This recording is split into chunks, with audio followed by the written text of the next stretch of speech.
ஓம் சாந்தி. 19/2/2024 காலை முரளி பாப்தாதா மதுபன். சாராம்சம். இனிய குழந்தைகளே, நான் சப்தத்திற்கு அப்பாற்பட்டவன்.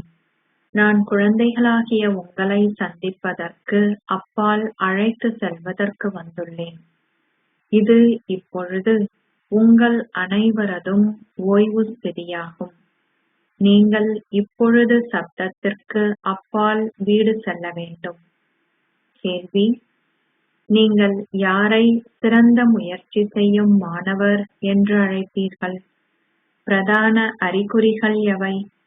பதில்: எவ்வாறு தன்னுடன் பேசுவது என்றும் எவ்வாறு சூட்சுமமாக கற்பது என்றும் அறிந்தவரே ஒரு சிறந்த முயற்சி செய்யும் மாணவர் ஆவார். முயற்சி செய்கின்ற மாணவர்கள் தொடர்ந்தும் தங்களை சோதிப்பார்கள்.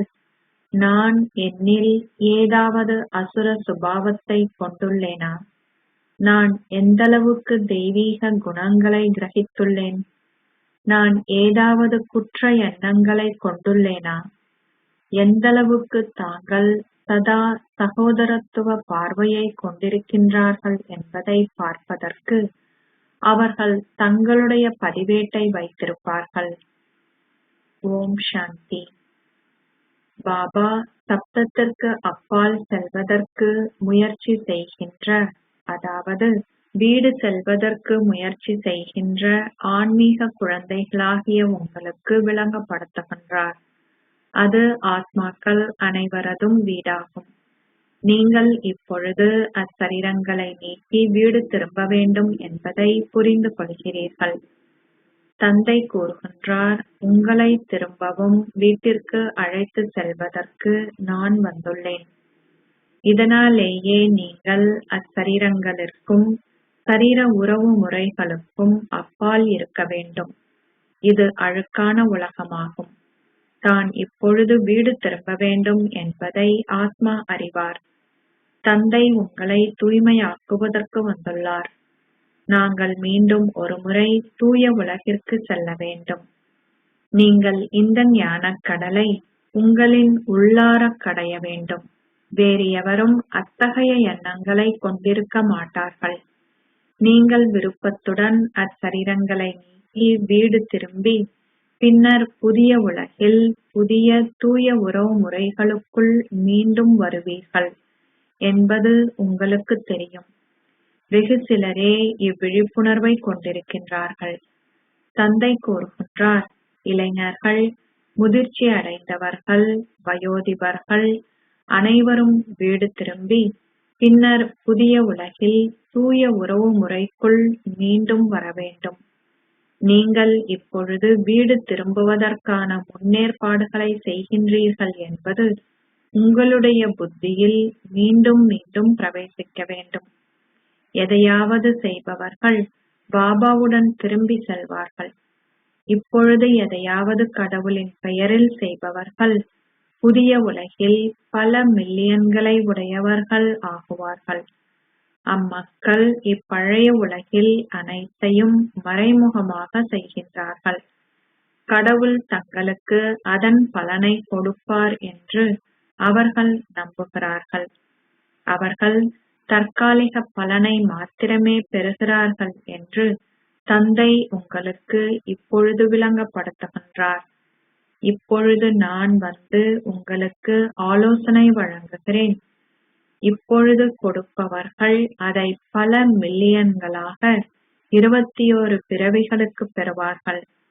நீங்கள் சென்று ஓர் ஆடம்பரமான வீட்டில் பிறவி எடுப்பீர்கள், அல்லது நாராயணனாக அல்லது லக்ஷ்மியாக ஆகுவீர்கள் என்பதை புரிந்து கொள்கின்றீர்கள்.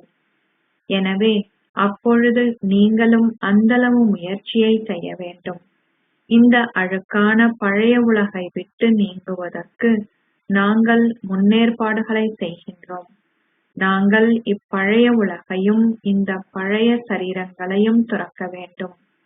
நீங்கள் இறுதியில் வேறு எவரையும் நினைவு செய்யாத அளவிற்கு தயாராக இருக்க வேண்டும்.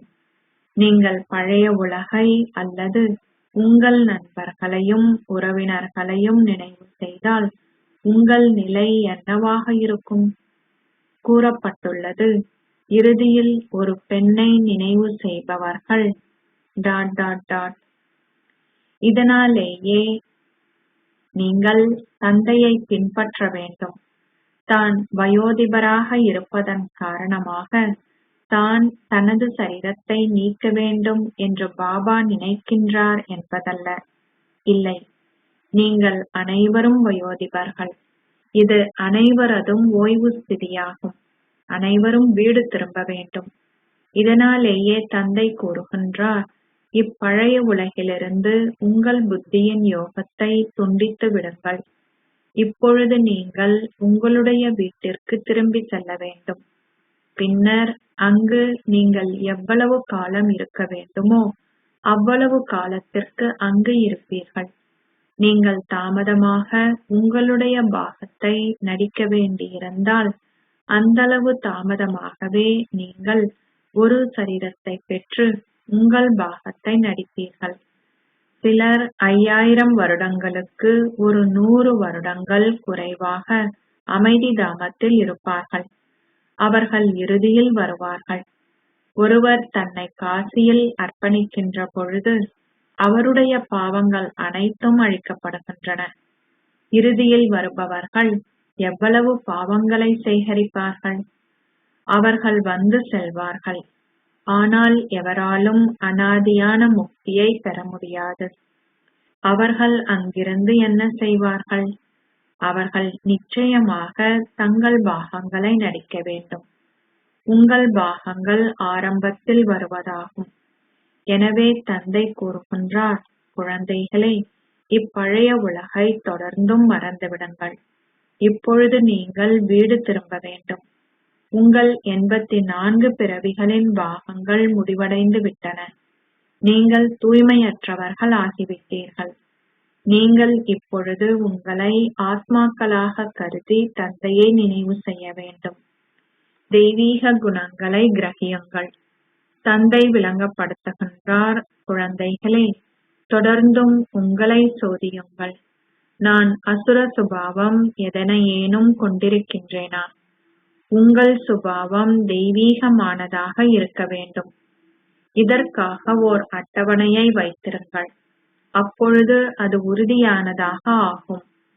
எவ்வாறாயினும் மாயை ஓர் அட்டவணையை வைத்திருப்பதற்கு உங்களை அனுமதிக்காத அத்தகையவள் ஆவாள். நீங்கள் அதை 2 முதல் 4 நாட்களுக்கு வைத்திருந்து அது உங்கள் பாக்கியத்தில் இல்லாததன் காரணமாக அதை விட்டு விடுகின்றீர்கள். அது உங்கள் பாக்கியத்தில் இருந்தால் நீங்கள் உங்கள் பதிவேட்டை மிக நன்றாக வைத்திருக்கின்றீர்கள். பாடசாலையில் அவர்கள் நிச்சயமாக ஒரு பதிவேட்டை வைத்திருக்கின்றார்கள். இங்கும் கூட அனைத்து நிலையங்களிலும் உள்ள நீங்கள் அனைவரும் உங்கள் அட்டவணையை அல்லது பதிவேட்டை வைத்திருக்க வேண்டும். பின்னர் நீங்கள் தினமும் வருகிறீர்களா என்பதை சோதியுங்கள். நான் தெய்வீக குணங்களை கிரகிக்கின்றேனா? சகோதர சகோதரி என்னும் உறவு முறையை விடவும் உயர்ந்த நிலைக்கு நீங்கள் செல்ல வேண்டும். ஆன்மீக சகோதரத்துவ பார்வையே இருக்க வேண்டும். நான் ஓர் ஆத்மா. குற்றப்பார்வை இருக்கக்கூடாது. நீங்கள் பிரம்ம குமார்களும் குமாரிகளும் என்பதால் சகோதர சகோதரி என்னும் உறவு முறையே உள்ளது. நீங்கள் ஒரே ஒரு தந்தையின் குழந்தைகள். இச்சங்கமயுகத்தில் மாத்திரம் நீங்கள் சகோதர சகோதரி என்கின்ற உறவு முறையில் இருக்கின்றீர்கள். எனவே விக்கார பார்வை முடிவடைகின்றது. நீங்கள் ஒரே தந்தையை மாத்திரம் நினைவு செய்ய வேண்டும். நீங்கள் சப்தத்திற்கு அப்பால் செல்ல வேண்டும். இவ்விதமாக உங்களுடன் பேசுவது என்பது சூட்சுமமாக கற்பதாகும். எந்த சப்தத்தையும் எழுப்ப தேவையில்லை. குழந்தைகளாகிய உங்களுக்கு விளங்கப்படுத்துவதற்காகவே பாபா சப்தத்திற்குள் வரவேண்டியுள்ளது. நீங்கள் சப்தத்திற்கு அப்பால் செல்வதற்காக அவர் உங்களுக்கு விளங்கப்படுத்தவும் வேண்டும். நீங்கள் இப்பொழுது வீடு திரும்ப வேண்டும். வந்து உங்களை அவருடன் அழைத்து செல்லுமாறு நீங்கள் தந்தையை கூவி அழைத்தீர்கள். நாங்கள் தூய்மையற்றவர்கள், ஆதலால் வீடு திரும்ப முடியாதுள்ளது.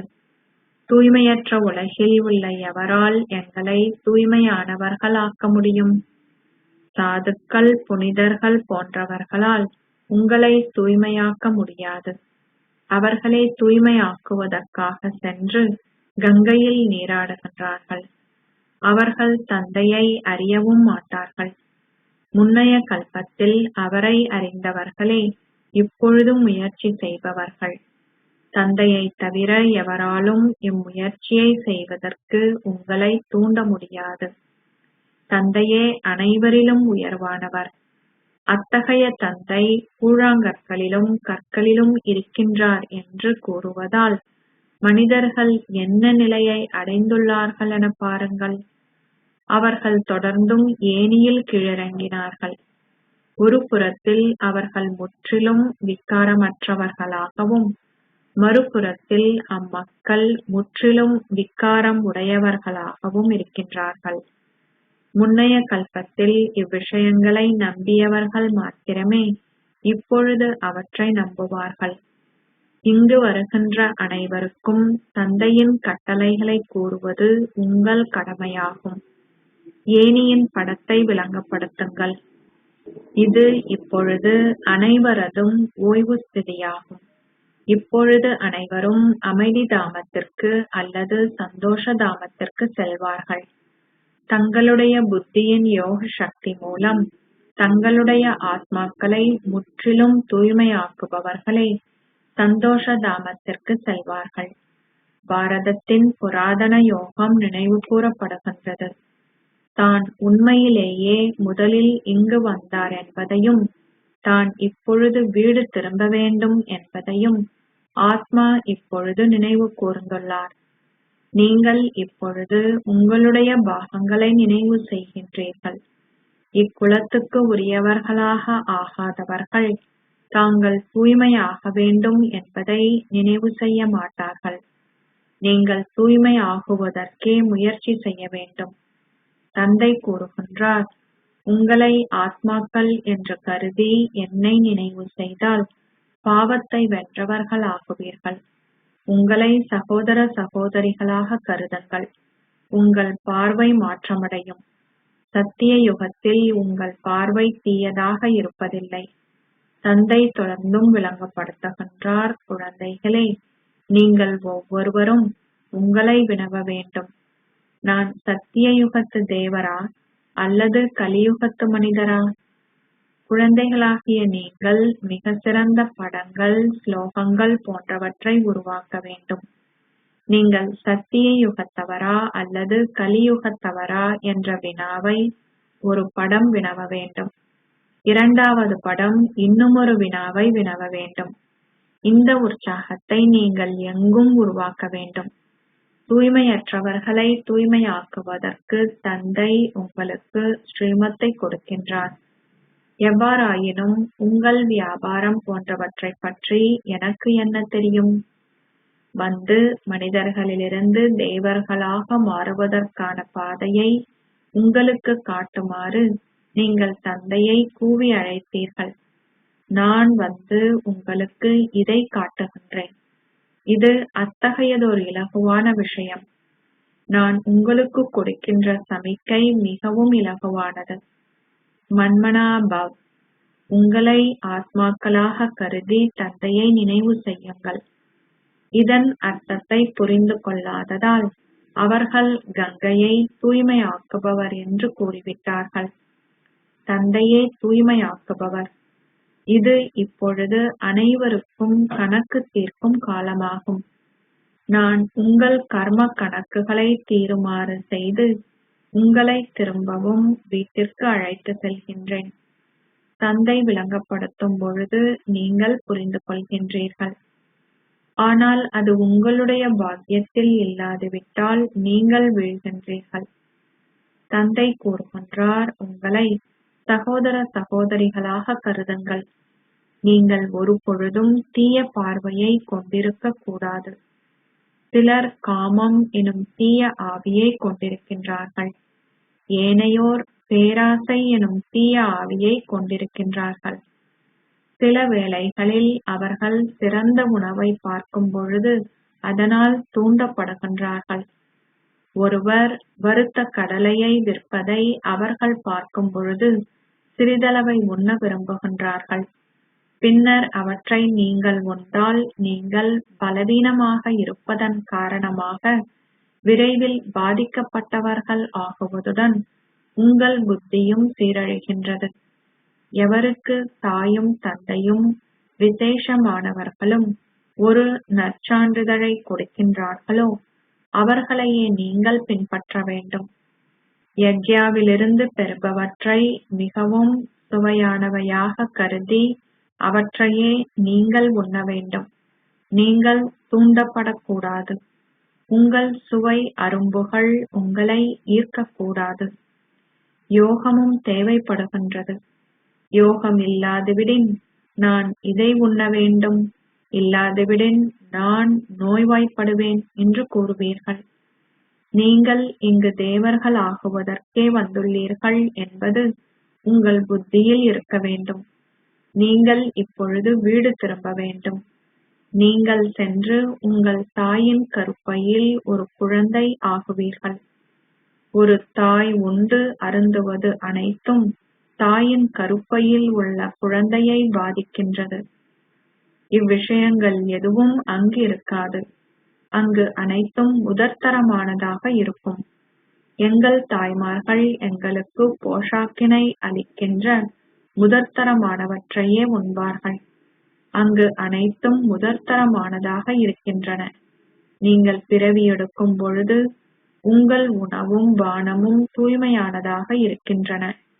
எனவே அத்தகைய ஸ்வர்க்கத்திற்கு செல்வதற்கு நீங்கள் முன்னேற்பாடுகளை செய்ய வேண்டும். நீங்கள் தந்தையை நினைவு செய்ய வேண்டும். தந்தை வந்து உங்களை புத்தாக்கம் செய்கின்றார். அவர்கள் இருதய மாற்று சத்திர சிகிச்சையை செய்வதை போன்று தாங்கள் இளமையாக ஆகுவார்கள் என்று நம்பி அம்மக்கள் குரங்கினுடைய சுரப்பிகளை மனிதர்களுக்கு இடுகின்றார்கள். தந்தை உங்களுக்கு இன்னும் ஒரு இதயத்தை கொடுப்பதில்லை. அவர் வந்து உங்களை மாற்றுகின்றார். அவை அனைத்தும் விஞ்ஞானமாகும். அவர்கள் தொடர்ந்தும் குண்டுகள் போன்றவற்றை உற்பத்தி செய்கின்றார்கள். அவ்விஷயங்கள் அனைத்தும் உலகை அழிக்கும். அவர்களின் புத்தி தமோபிரதான் புத்தியாகும். அந்த விதி உருவாக்கப்பட்டுள்ளது என்பதால் அவர்கள் சந்தோஷம் அடைகின்றார்கள். குண்டுகள் நிச்சயமாக உருவாக்கப்பட வேண்டும்.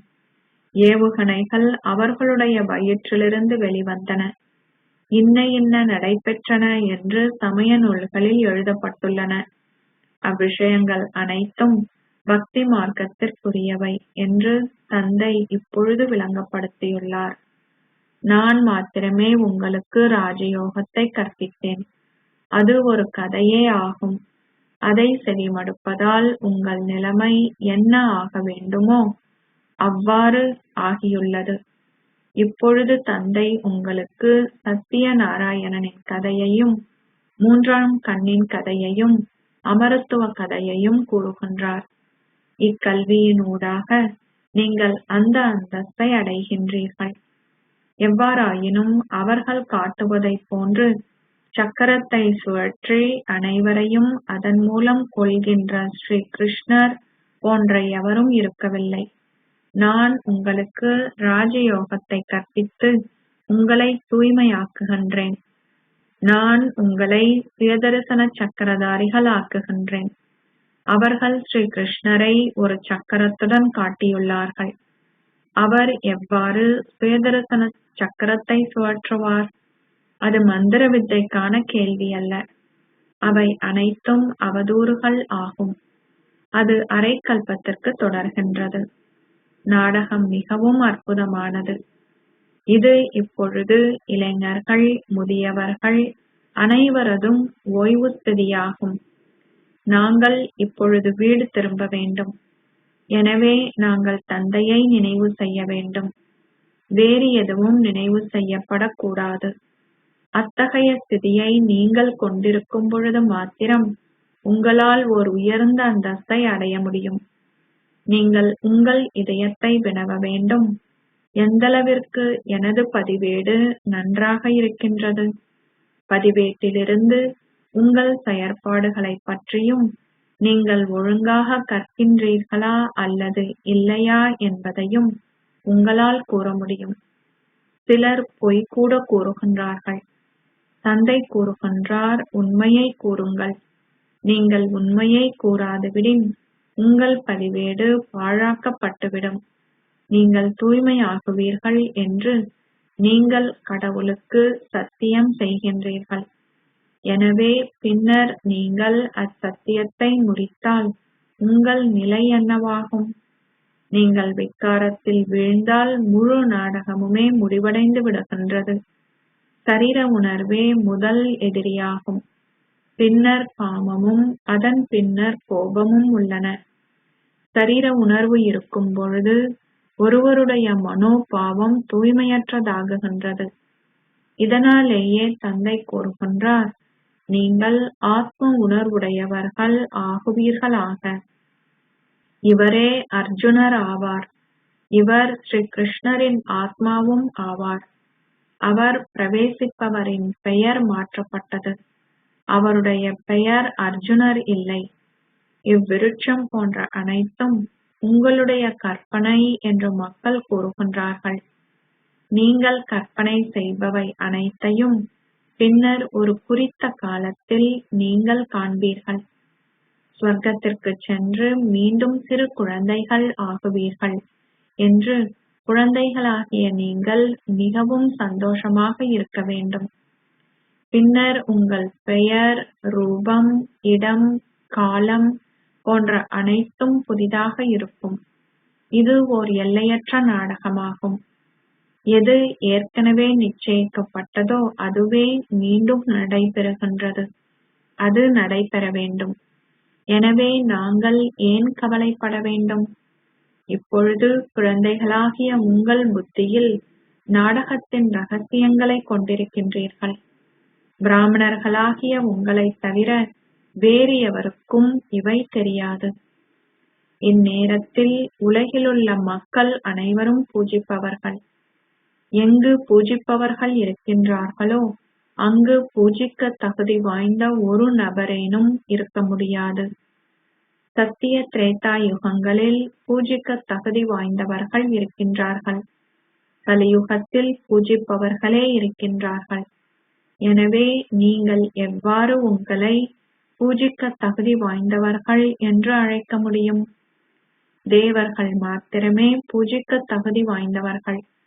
மனிதர்கள் பூஜிப்பவர்கள். தந்தை பிரதான விஷயத்தை விளங்கப்படுத்துகின்றார். நீங்கள் தூய்மையாக விரும்பினால் சதா என்னை மாத்திரம் நினைவு செய்யுங்கள். நாடகத்திற்கேற்ப ஒருவர் எவ்வளவு முயற்சி செய்திருந்தாரோ அந்தளவு முயற்சியையே அவர் செய்வார். அச்சா, இனிமையிலும் இனிமையான அன்புக்குரிய, எப்போதோ தொலைந்து இப்போது கண்டெடுக்கப்பட்டிருக்கும் குழந்தைகளுக்கு தாய் தந்தையாக இருக்கும் பாப் தாதாவின் அன்பும் நினைவுகளும் காலை வந்தனங்களும். ஆன்மீக தந்தை ஆன்மீக குழந்தைகளுக்கு நமஸ்தே சொல்கிறார். ஆன்மீக குழந்தைகள் ஆன்மீக தந்தைக்கு நமஸ்தே சொல்கின்றனர். தாரணைக்கான சாராம்சம் 1. எவ்வாறு நீங்கள் கற்கின்றீர்கள் எனும் பதிவேட்டை வைத்திருங்கள். நான் எந்தளவிற்கு சகோதரத்துவ பார்வையை கொண்டிருக்கின்றேன்? எனது சுபாவம் தெய்வீகமானதாகிவிட்டதா என்று அவதானிப்பதற்கு உங்களுடைய அட்டவணையை பாருங்கள். 2. உங்களுடைய நாக்கை சுவை, உணவு, பெருமளவு கட்டுப்பாடுடன் வைத்திருங்கள்.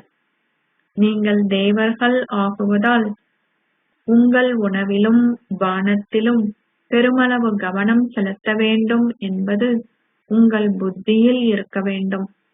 உங்களுடைய சுவை அரும்புகள் விஷமத்தனத்தை விளைவிக்கக் கூடாது. நீங்கள் தாயும் தந்தையும் ஆனவரை பின்பற்ற வேண்டும். ஆசீர்வாதம். நீங்கள் வேறு பிரித்தறிக்கின்ற சக்தி மூலம் தந்தையை இனங்கண்டு கொள்வதால் ஒரு விசேஷ ஆத்மாவாகி உரிமைகள் அனைத்தையும் கோருவீர்களாக. ஒவ்வொரு குழந்தையினதும் சிறப்பியல்பை பாப்தாதா பார்க்கின்றார். நீங்கள் முழுமை அடையாமலும் முயற்சியாளர்களாகவும் இருந்தாலும் ஒரு சிறப்பியல்பையேனும் கொண்டிராத ஒரு குழந்தை கூட இல்லை. உங்கள் ஒவ்வொருவரினதும் முதன்மையான சிறப்பியல்பு என்னவெனில், பல் மில்லியன்களில் ஒரு கைப்பிடி அளவினராக இருப்பதாகும். தந்தையை இனங்கண்டு எனது பாபா என்று கூறி அனைத்து உரிமைகளையும் பெறுவதே வேறு பிரித்தறிக்கின்ற சக்தியை கொண்டிருக்கின்ற புத்தியின் சிறப்பியல்பு ஆகும். இந்த மேன்மையான சக்தியே உங்களை ஒரு விசேஷ ஆத்மாவாக ஆக்கியுள்ளது.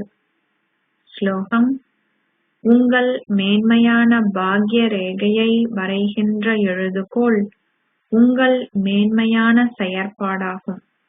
ஆகவே நீங்கள் விரும்பும் அளவு பாக்யத்தை உருவாக்கிக் கொள்ளுங்கள். ஓம் சாந்தி.